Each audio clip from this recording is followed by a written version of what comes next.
महाराज जी, राम जी द्वारा शबरी माँ जी को बताई कि 9 प्रकार की भक्ति को ग्रस्त जीवन में कैसे उतारे। क्यों? कठिनता क्या है? कौन सी कठिनता है? महीना 15 दिन में जब कभी समय मिले एक आध दिन के लिए, तो जहां आसपास संत हो वहां चला जाए और उनके श्रीमुख से भगवान की जो चर्चा सिद्धांत सुने उसे खूब मनन करे। पहली भक्ति हो गई। जहां जहां भगवान की चर्चा सुनने को मिले तो जाना चाहे। कोस 2 कोस में भगवान की कथा हो रही हो तो अगर हमारे पास साधन नहीं तो हम पैदल जाएं। एक एक पैर जो हम चलेंगे वो तीर्थों के समान हमें पवित्र कर देगा, क्योंकि हम भगवान की कथा सुनने जा रहे हैं। तो दूसरी भक्ति है भगवान की कथा सुनना। फिर गुरु का वर्ण कर ले और गुरु की आज्ञा के अनुसार चले, नाम जप करे, गुरु जी के चरणों का सेवन करे, मान रहित होकर, तो गुरु भक्ति हो गई। चौथी भगत मम गुण गण करे कपट तजिका। भगवान के लीला गुणों का घर में गायन करो, रामचरितमानस पढ़ो, भागवत पढ़ो, भगवान की कथा सुनो। 4 भक्ति हो गई। मंत्र जाप मम दृढ़ विश्वासा, पंचम भगत सुवेद प्रकाशा। जो गुरु जी ने मंत्र दिया है दृढ़ विश्वास के साथ भगवान पर दृढ़ भाव रखकर गुरु मंत्र जब, वो 5वीं भक्ति हो गई। छठदम शील विरत बहु कर्मा, निरत निरंतर सज्जन धर्मा। जो संत जन आचरण बताते हैं उन आचरणों को करो। शीलवान, चरित्र पवित्र रखो और बहुत सांसारिक कर्मों से निवृत्त रहो। व्यर्थ के कार्य मत करो, जैसे गेम खेलना, ताश खेलना, नाना प्रकार की जो व्यर्थ के कार्य है उन प्रपंच से दूर रहो। अपना काम किया, भगवान का भजन किया।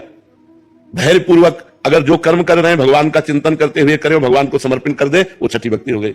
सातों सम मोहिमय जग देखा, मोते अधिक संत कर लेखा। 7वीं भक्ति है पूरे संसार को सिय राम में, सब जग जानी, करो प्रणाम जोरी जुग पानी। सब में भगवान विराजमान ऐसा, और संतों को भगवान से भी बढ़कर देखे। सातों सम मोहिमय जग देखा, मोते अधिक संत कर लेखा। संतों को मेरे से भी अधिक, क्योंकि भगवान तो सब जगह विराजमान थे ही, हैं और रहेंगे, लेकिन मेरा कल्याण नहीं हुआ। मेरा कल्याण तब हुआ जब हमारे जीवन में संत आए, इसलिए हम भगवान से भी बढ़कर संतों को मानते हैं।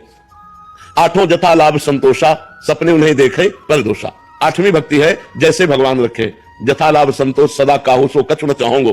भगवान जैसे रखे मैं उसी में राजी, किसी से कभी मांगेंगे नहीं, किसी से कभी हम सहयोग नहीं मांगेंगे। जैसे भगवान हमें रखे वैसे। 8वां जथा लाभ संतोषा, और सपने उन्हें देखे पर दोषा। दूसरे के कभी हम दोष नहीं देखेंगे, क्योंकि दूसरे के दोष देखकर जब हम निंदा करते हैं तो हमारे पुण्य नष्ट हो जाते हैं और पाप एकत्रित हो जाते हैं जिसकी हम निंदा करते हैं। पर निंदा के किए थे आवत नहीं कछु हाथ, मूरख पर्वत पाप को ले चल अपने साथ। तो हम किसी का दोष दर्शन न करें, दोष वर्णन न करें और दोष सुने ना। ये हमारी 8वीं भक्ति होगी।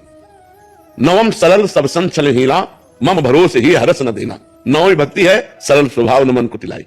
सरल स्वभाव हो, किसी के साथ छल न करे, भगवान पर दृढ़ भरोसा रखे। और 9 में एक जिनके हुई, पुरुष नारी से चराचर कोई भी हो, अगर 9 में एक भी भक्ति हो तो भगवान को प्रिय। फिर सबरी जी में तो 9 भक्ति विराजमान थी। तो अब हमें ये बताओ गृहस्थी में इसमें कौन सी भक्ति नहीं धारण की जा सकती? आराम से 9 भक्ति धारण की जा सकती है। समझ पाए आप?